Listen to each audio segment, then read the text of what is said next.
Good evening, everybody, and welcome to yet another edition of the BBC, the Bordweall Broadcasting Company. Tonight we have as our guests Noslim and Renegade, and we have, I believe, an audio guest, yes, of Alex. And Ren has weird stuff growing out of her head. Okay. I fixed the glare issue, don't you? And I had Oh, a really? special shirt made just for this stream. It says, "Sorry I'm late. I didn't want to come, but here I am." So It shows backwards. It's like a mirror image of it. yeah, Yeah. it's right to me. That's all that matters. Yeah. All right. Cool. Fair enough.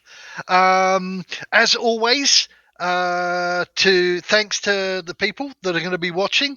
If you have questions about stuff, etc., go ahead and ask away, and we will try and address them for you. I was told literally 30 seconds before the stream started that I am going to be hosting tonight instead of Noz. And so let's see. What we're going to do is probably dump this over onto Ren as to which of the pictures she would like to have come up first, because we're going to tonight kind of like talk about some of the maps that Snipe Hunter released over the last week and some of the data that Ren has kind of like extrapolated from it. And, for those of you watching, I know we don't have domain and settlement selection out, but I went back through the Discord for the last 2 weeks and was looking at, just pulling out the quotes and things that we can reference and talk about in this stream. And seriously, there was so much that I stopped because we wouldn't be able to cover it all. And we'll try and definitely get to some of that during this stream as well. So, Ren, which of those maps would you like to talk about first? I want to talk about the one that they said they had too many caves. Because I wanted the one with the duchy one, not the topographical one. Because too many caves tells me where the caves are very blatantly, and I got really excited about that. If you can let Noz know which one of those... You have no idea what I'm talking about. I have no idea. You only posted like 40 maps in here. I posted like 6. I want the duchy one with the cave. It's the first colored one. That's the one. Because it showed we have caves in Bordweall, which is really cool. Yeah. So the words along the bottom are a little skewed, but I think I've got what you're talking about here. So that's because I took the picture they gave and the topographical thing that took the cave picture, got rid of the background, and put it over the duchies because I wanted to see where they fell. And then apparently, the woodland savannas just have a shit ton of caves. Not probably as many as they did in the original rendering, but was that something you were expecting at all? Was that the lime green color there that has all the... No, so if we were to compare this to our map, we're that red one. We're Kingdom 5, so it's the red and the pink. But it's the gray over that pink area. That's where you would be if this was our map. So that is a potential for a shit ton of caves there, isn't it? Right. Well, they did say that this was rendered with too many caves, but just extrapolating from that, where there's too many was where there was supposed to be at least some. And I just was not guessing at all that Woodland Savannah was going to be a cave bio. In no way, shape, or form did that dawn on me, as it was caves. It makes it, and I wouldn't take it that obviously everywhere that's grey is cave, but I kind of my take on that would be is that where it's grey, there's a potential for caves to be, right? It's terrain that would lend itself to the possibility of a cave being there. So there's a large area where caves are potential, but it doesn't mean that there's a lot of caves there. I don't know if I'm making sense on that. Yeah, it was more just the fact that biome was a cave-heavy biome was something I think we'd have. So apparently you're going to have dwarves in the woodland savannah, Noslim? He's totally paying attention. I'm not. I'm going to be a Torres, but I don't know. Maybe those are old mine shafts that we can get rich off of. Oh, yeah. Well, and that goes on to the next one if you look. Bordweall got really very lucky with farmland. purely based out of the 3 biomes that we have. 2 of them are very heavy biomes in regards to farmland. Like there's quite a few other ones. So anything on that white or gray on there is where they said was farmland. So you could see the swamp, not so farmlandy. That's a word. But our woodland savanna and the grassland, and then so for us, we're going to have extremely, extremely fertile areas, which is really, really cool. And so the swamp would be that red area down in the bottom right? That's the swamp on this map. So, but because we have so much white, we should be able to support the swamp quite nicely, right? Yeah, absolutely. I wouldn't think we'd have any issue with it. Nice.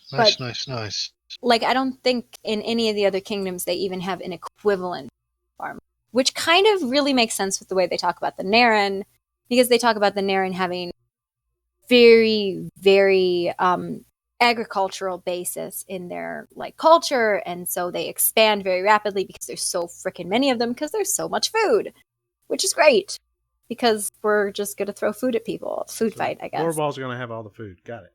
We're gonna have all the food. Hopefully all the beer too. Well, I mean, wheat. We just make beer out of that. It's totally grains, grains, all that other stuff. Yeah. I don't know how to make booze. Hops, but I like maybe. it. If they can make this new Corona premiere, I'm there. It's great.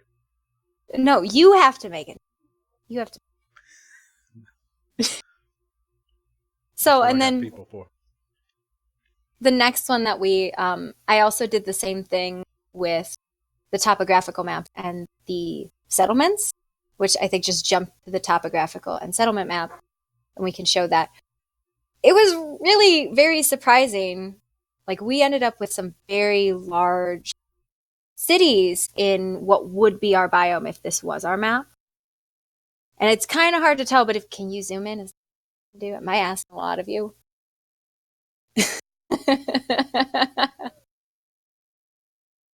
Oh. So we ended up, every single one of these is a settlement or a potential settlement based on the map generation. And we ended up with a lot of population centers and a lot of big population centers, which is due, I would assume, to the food. Some of the other ones, some other unique things to look at is in the desert, which is that orange biome.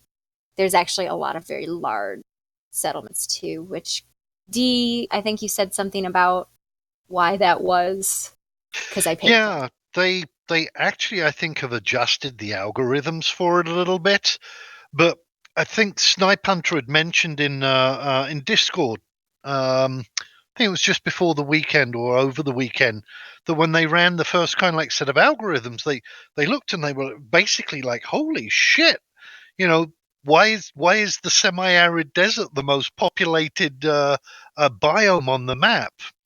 And it apparently it was because, in spite of the fact that there isn't a lot of food and lots of water there, that the semi-arid desert is so mineral rich that all the NPC population wanted to live there, because they would basically, the presumption is that they would be making so much money from the minerals that they'd be able to import water and food and sustain really, really large settlements, because it is so rich in terms of minerals and everything there.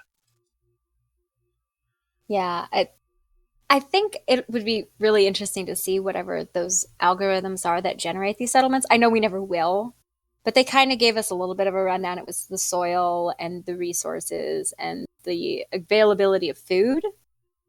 But there's some very distinct spots on that map that just doesn't have any settlement at all. So it's up in the Alpine. There's one duchy, it's that yellow duchy, way up in the top that has like no settlements at all. And then there's also a spot in the middle of the woodland savanna with no settlements at all. And a couple others. So you can see that dark orange when you're almost over it. There's pretty much no settlements. So that's the Broodveer, I believe.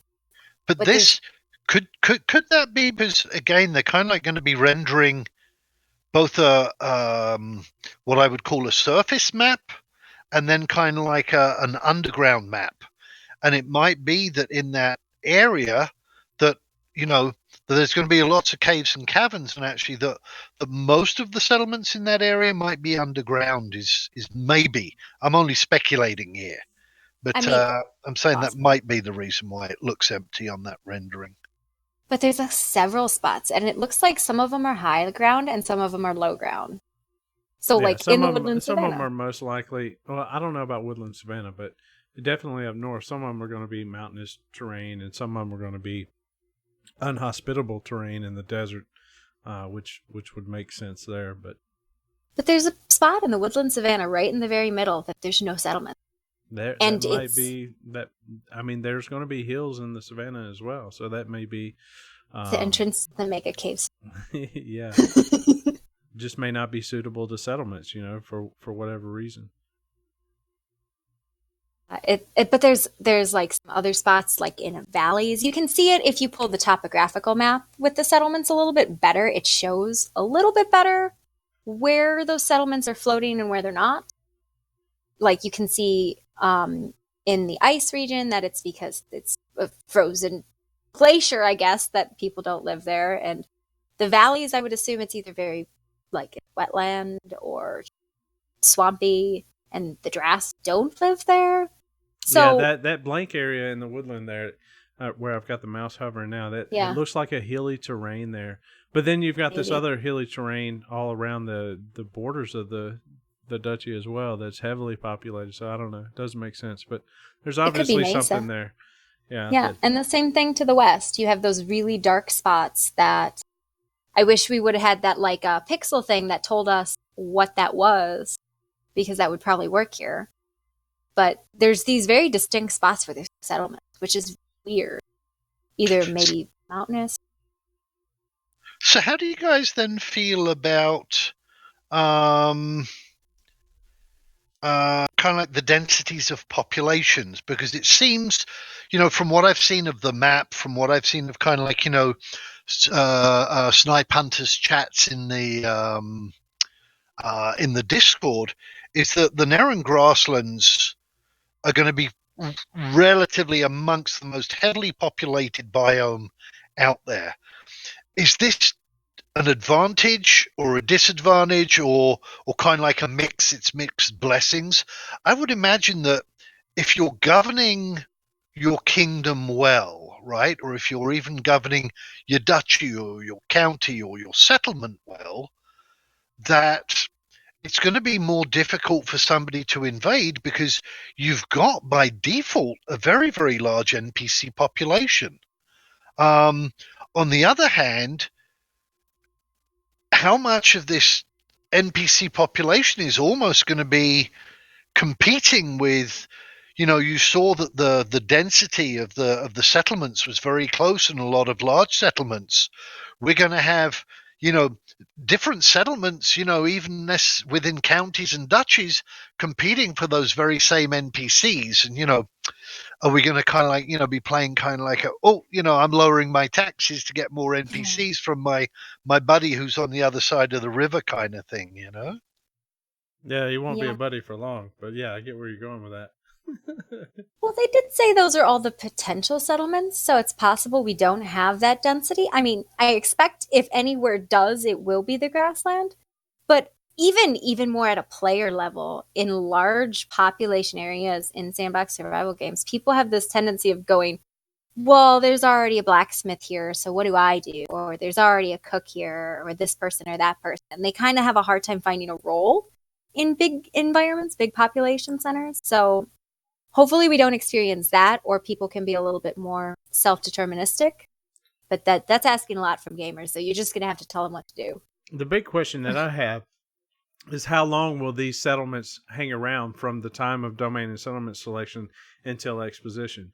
Um, you know, until launch, right? Will some of these NPC settlements just wither away and no longer be existent at launch? I definitely think that's a possibility. But Well, they're going to sell them all in reverse auction. yeah, but they might not sell out. I don't know. Yeah. We'll see. I mean, I don't think we'll actually see dying settlements, because I think they said it very clearly that these settlements could support themselves. So unless we have some really aggressive exposition, where we are like actively pulling from NPC cities or hostile cities. I don't foresee a lot of city death in the like 60-year prior period unless we're actively trying to do that. And I don't know how good it is to necessarily focus population large, because that makes it a lot easier to deal a devastating blow to a large community. Just hit one city instead of 15. So you don't think that any particular settlement is going to die out if a neighboring settlement is taken over by a PC, and then they dump all of their EP into it, and they dump extra infrastructure kits into it, and you don't think those neighboring settlements are going to wither away by the time we get to launch? I think they're going to try and do it in such a way that whenever you dump EP and investment into the settlements, it's supposed to have been that way always. So it's not going to be like, and at year 0, a giant city like infrastructure project happened instantaneously. So I'm hoping it'll be more stable than that. I don't think they really want to see a lot of city death in like the first year, except, you know, when players go raiding through the countryside and just kill NPCs because that's what people do on day 1. No, but my point is, I don't think some of those settlements will make it to launch. So they're from domain and settlement selection to KOE to exposition to launch. I think some of those settlements will have already withered up and faded away. I wonder, like the stability wise, like I think they're going to try and shoot for more stable than less. So it would be something we'd probably have to actively do if we want to see those cities go away. But I bet you it's something they're going to tweak a lot in like alpha and beta. So when we get in, and if it's just as easy as we have now an NPC blacksmith and the other city destabilizes and dies, they're going to probably look at that and go, we might want to stabilize this a little bit more than that. But there's got to be a point. I'm just playing devil's advocate to Dee's argument that we're going to have tons of NPC settlements floating around. I don't know that we will, you know. Maybe here or there, but I think most of them will get bought up on reverse auction or get purchased between now and exposition somehow with some special sale that comes out for a Kickstarter anniversary or something's going to happen, right? And so, yeah, I don't know. I think kind of like what I gathered, and again, I could be mistaken in my interpretation of, you know, of all the various info and sources that it's coming from, but I believe that there's going to be an average of approximately 5 settlements per county, and something was along the lines of, you know, even the grasslands, even though they support more people, it's not going to be much higher than that. It might, you know, it might be at 6 settlements per county in the grasslands and maybe 4 settlements per county in the semi-arid desert. But what is going to differentiate them is that you're going to find that those settlements, for example, in the grasslands, can support far more players and NPCs. You might have settlements that support 200, 250 characters in total, whereas a settlement up in the taiga, you know, up in the Bordweall biome or something, you know, their biggest settlements might initially support only, let's say, 60 players. That's not to say that they can't be expanded on and infrastructure put in to put in more, but starting off, you know, when we choose our initial settlements, that's my understanding more of how it will be. Yeah, so you're saying like the carrying capacity is high. Grass. Yes. Yep. Easier expansion. I could see that. Dee, did you want to cover some of these 14,000 snippets from Snipe and That's a lot of cats that you posted in here?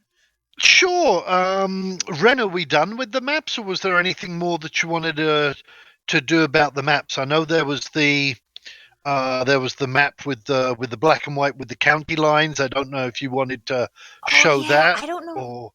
or if there was anything about it you wanted to comment. Yes.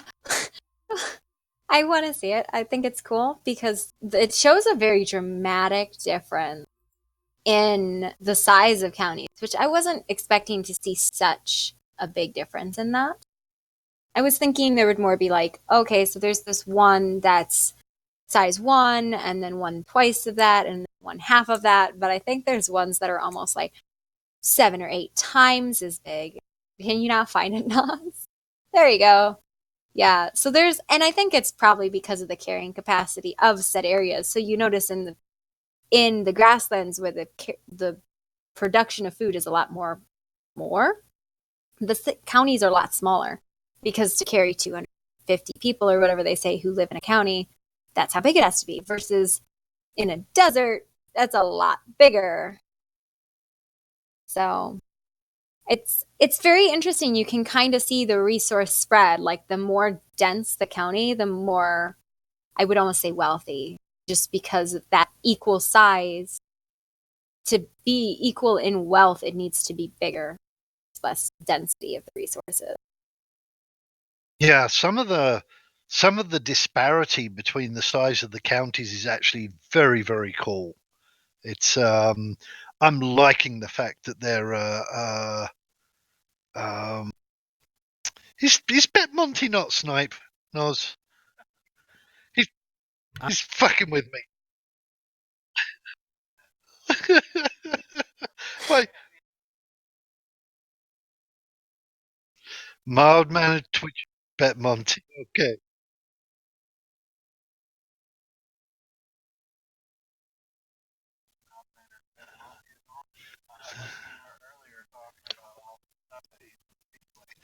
I, I was saying that it's been very, very, very, very cool watching your comments in the and apparently I muted myself in the again. Discord.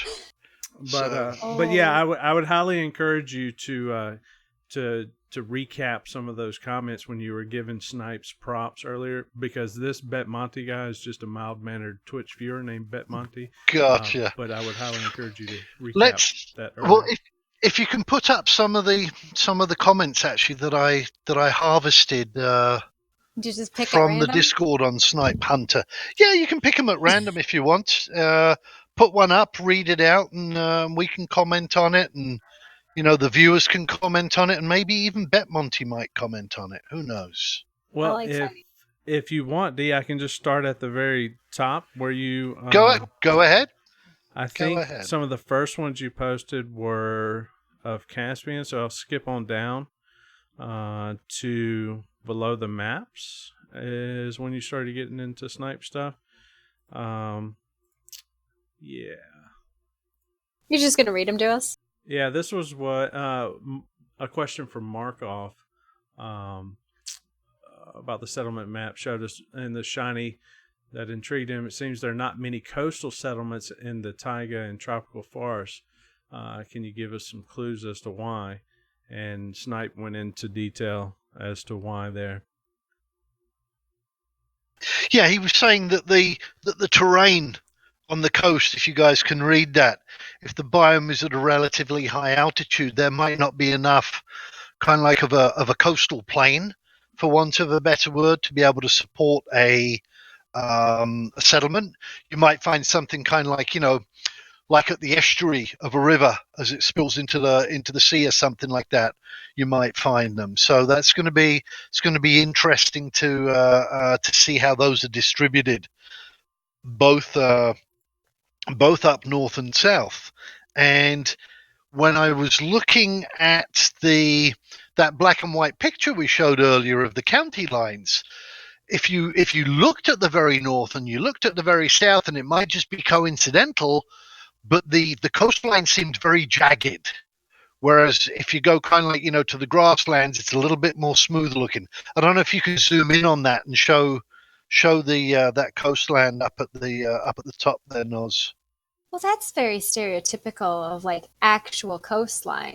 Like you see a lot more fjords and like little inlets and islands breaking off of the northern and southern parts of the continent because of the way plate tectonics works, versus inside there's a lot less interaction between them. And it's very stereotypical almost across the entire globe that you're centrally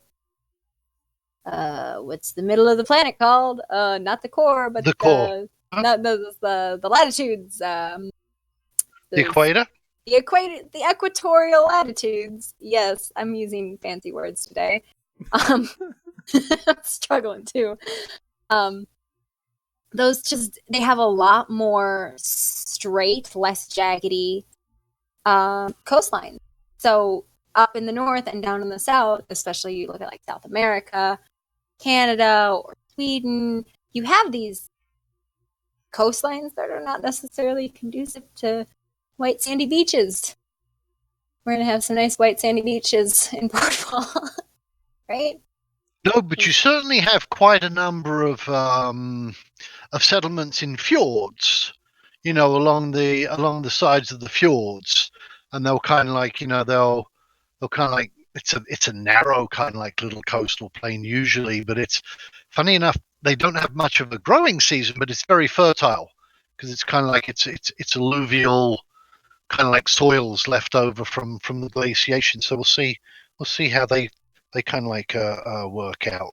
I think many people would kind of like love the idea of, oh my god, like a Viking village, on a very easily defensible fjord kind of thing. I mean, it's a brilliant, with a cave in the side, right? As well, as if it wasn't cool enough. So yeah, so there's some very, very cool scenarios for them there.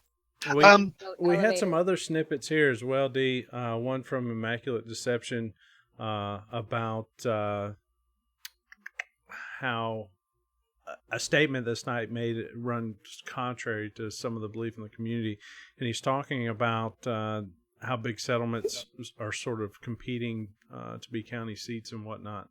What was it you found interesting in that? Well, it was Snipe's response that, that Immaculate Deception, as you said, they were saying when we see these bands of smaller counties, are those generally due to a closer spread of larger settlements, so that counties end up being smaller, so that you don't end up with a county with an absurd overall population? And Snipe's response was, that's one reason, yeah. That relates back to what I was saying earlier about big settlements sort of competing to be county seats. If there are a lot of settlements and/or if there are more large settlements in a smaller area, the county sizes will be smaller as each of them tries to assemble a county. If they can't assemble a county, they're just made part of another county. But if the population density is high enough, they might succeed and form a small county instead. Other factors like terrain can dictate small counties too, as I mentioned earlier. And I don't know if the mild-mannered Belmonte might have any further input on that, because we're fixed at the number of counties as being 24 per duchy. So is there, whilst the maps are being rendered, is there almost like a competition going on between the NPC AI algorithms, and that determines the size of the county? Is that what might be happening?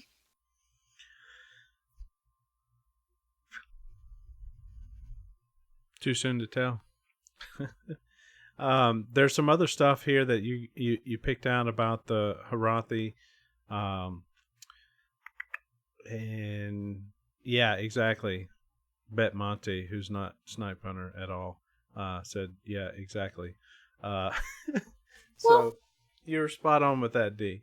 But I've got another one here I'm going to throw up. With the Don't throw up, please. Yeah. I have a question about the so we were talking about how the largest cities kind of competing to be the county capital. The county capital. So that makes me wonder if you have, like, when you have population bounds on day one, big groups that come in and they're like, we're all going to meet at this location.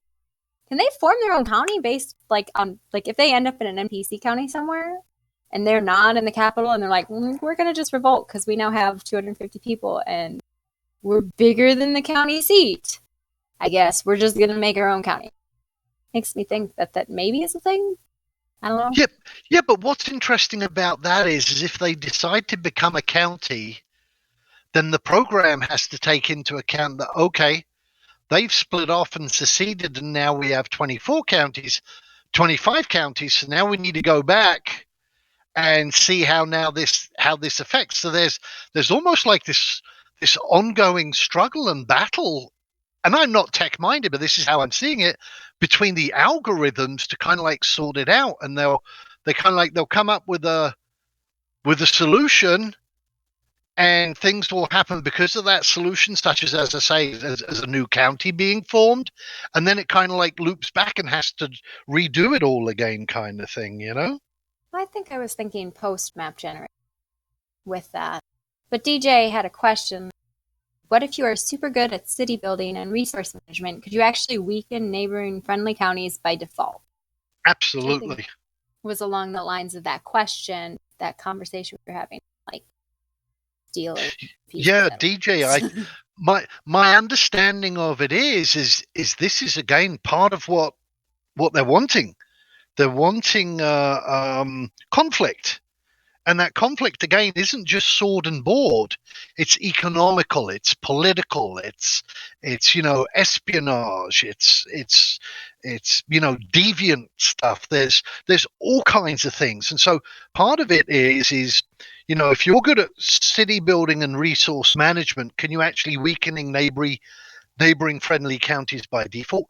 Absolutely, because if you have a situation where the religion, for example, really appeals to the indigenous tribe, and you have lower taxes and a lower crime rate, and you have a better accommodation of or a lot or better accommodations period, and more work available, etc., and through the gossip system, my understanding is that that's going to kind of like filter out to that neighboring settlement, and based upon, I think it was Maslow's hierarchical needs, those NPCs might say, you know what, the grass is a little greener over the other side in this other county. We're going to start filtering over there, and through that, you're actually kind of like waging economical warfare on them, right? Without actually going to war.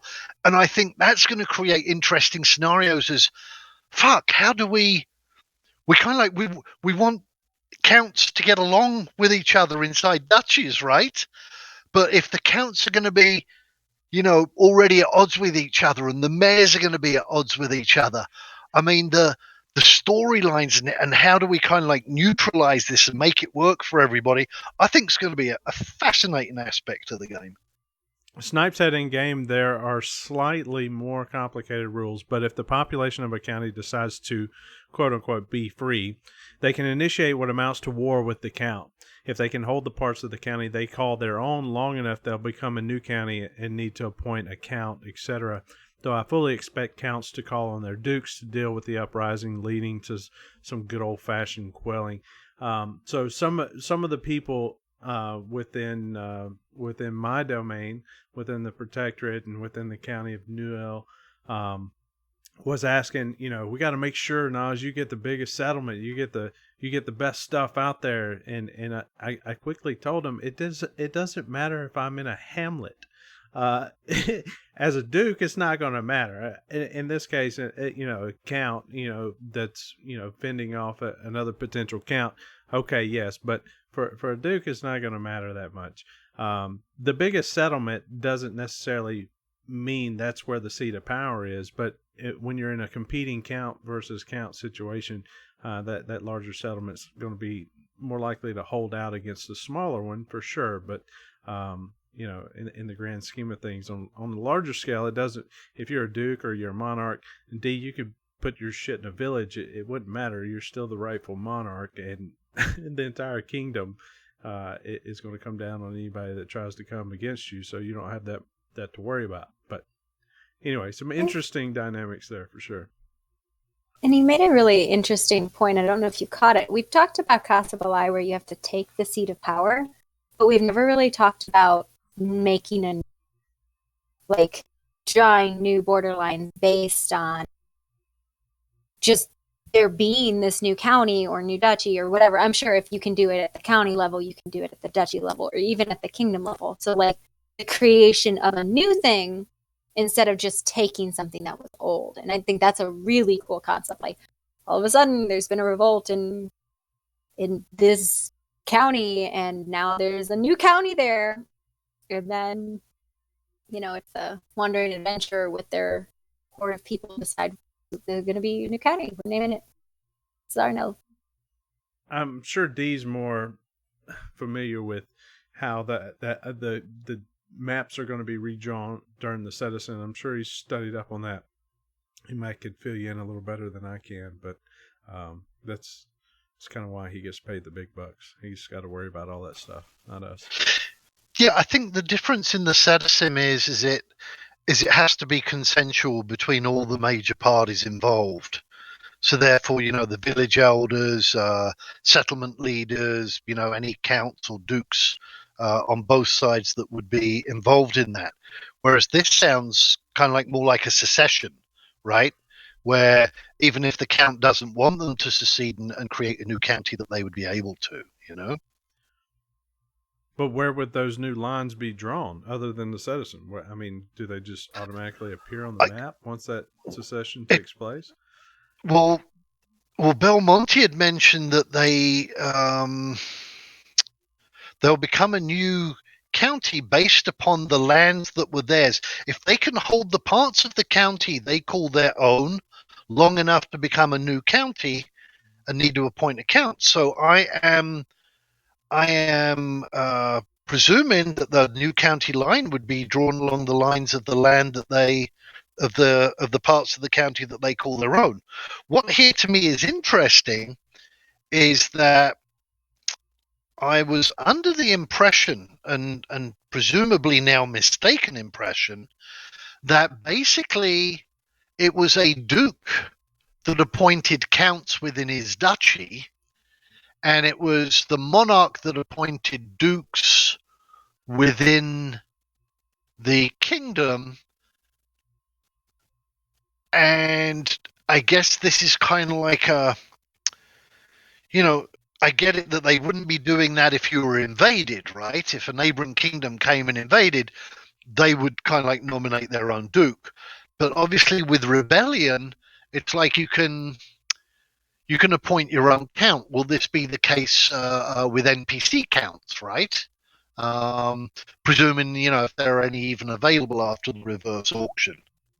Well, in a way, he did answer that by the fact of if the Duke chooses not to intervene, then he's de facto supporting that secession right? I feel like the war wouldn't end until the Duke acknowledges it. Yeah, if he doesn't intervene, then it just shows up on his management table and it's a done deal, right?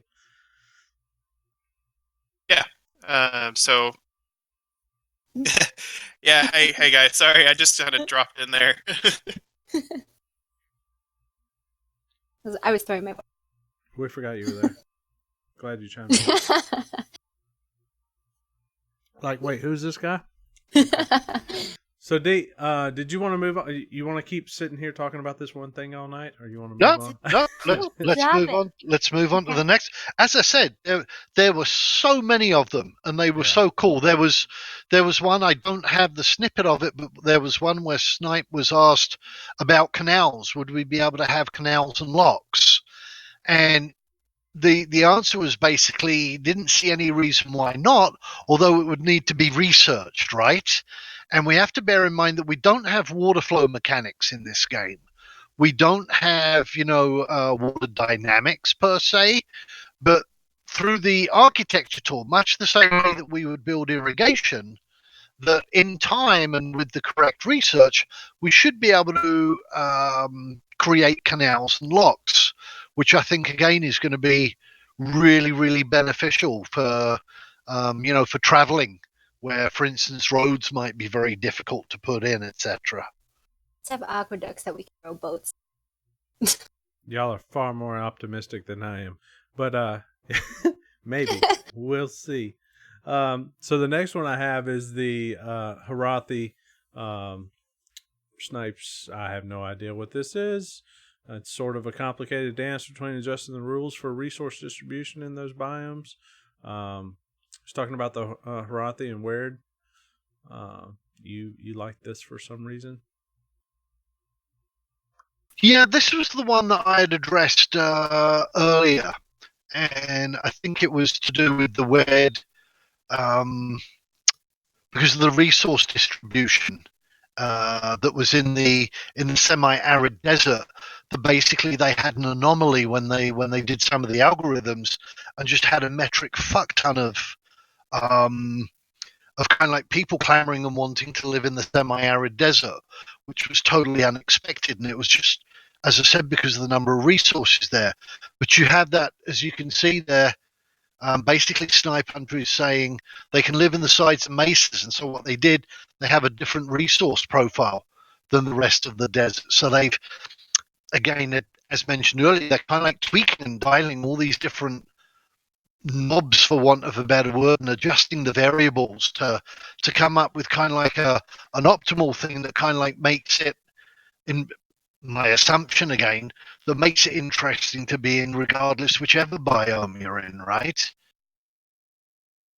Yeah, I would love to see like a flip book of all the they've generated just to like I don't even want to know what it is. I just want to see all the different distributions of things. Like I think they've probably got hundreds of maps at this point. The fact that they did one for 8 or G, which I don't think anybody has, kind of interesting. Probably their tests so they can play with that before they royally screw up an actual map.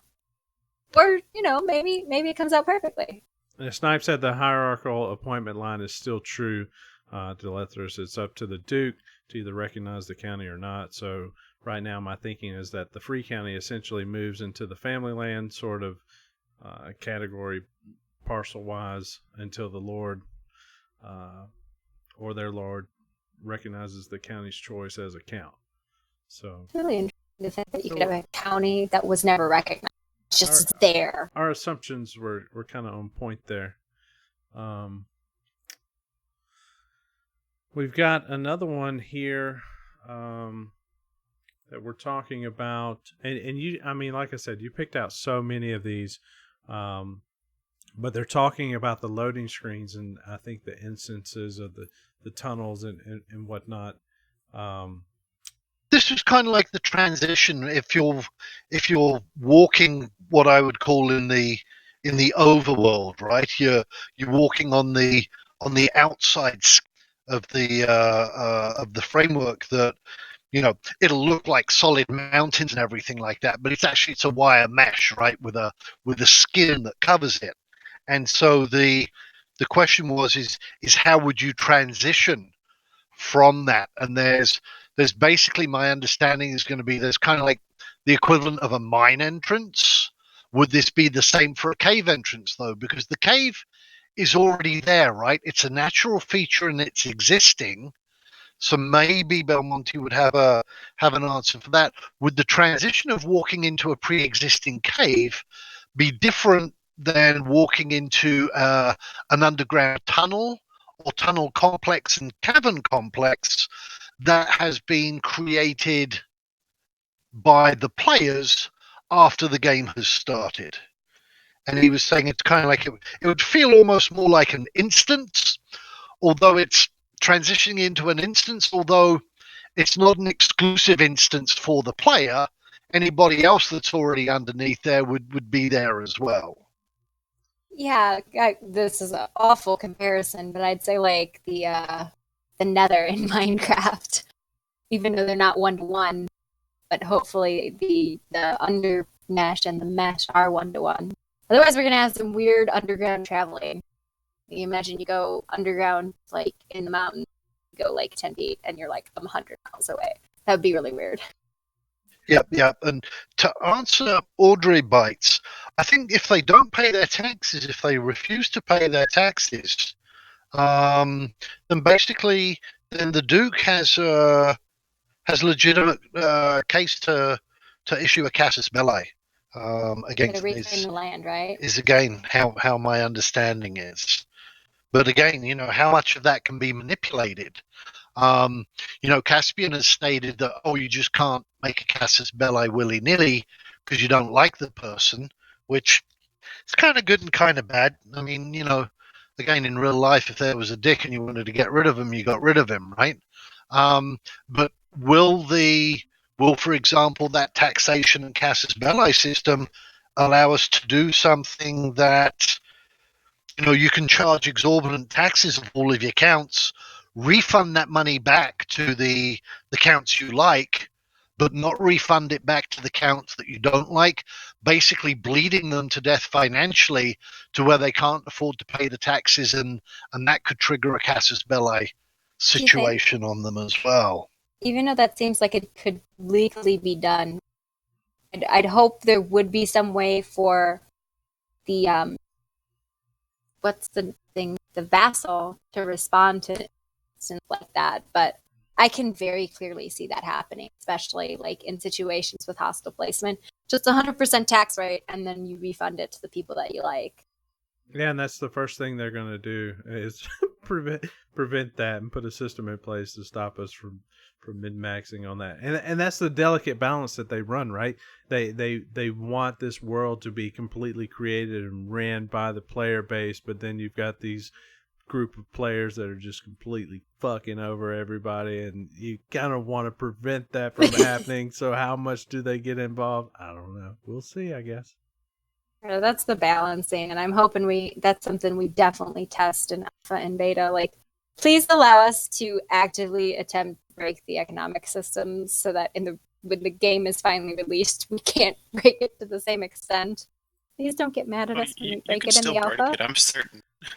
I just don't want to get like, you're exploiting. I'm like, but the system allows me to do that.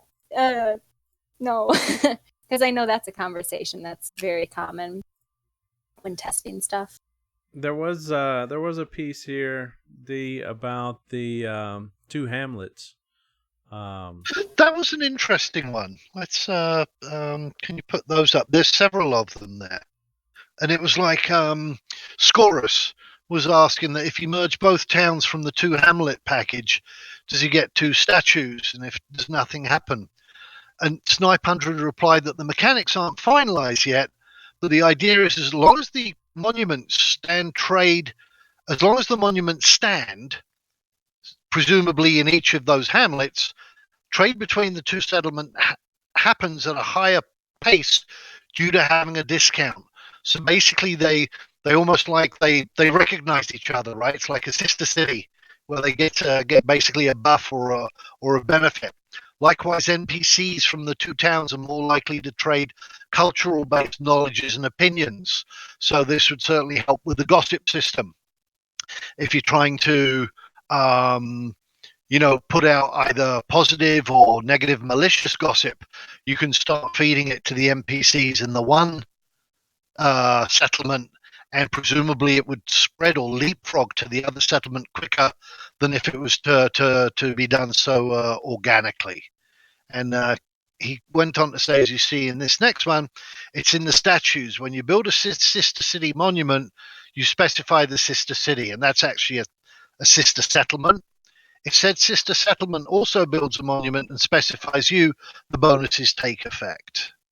I just imagine people like aggressively speed walking between these two cities. Like, I just have the best gossip that I need to share.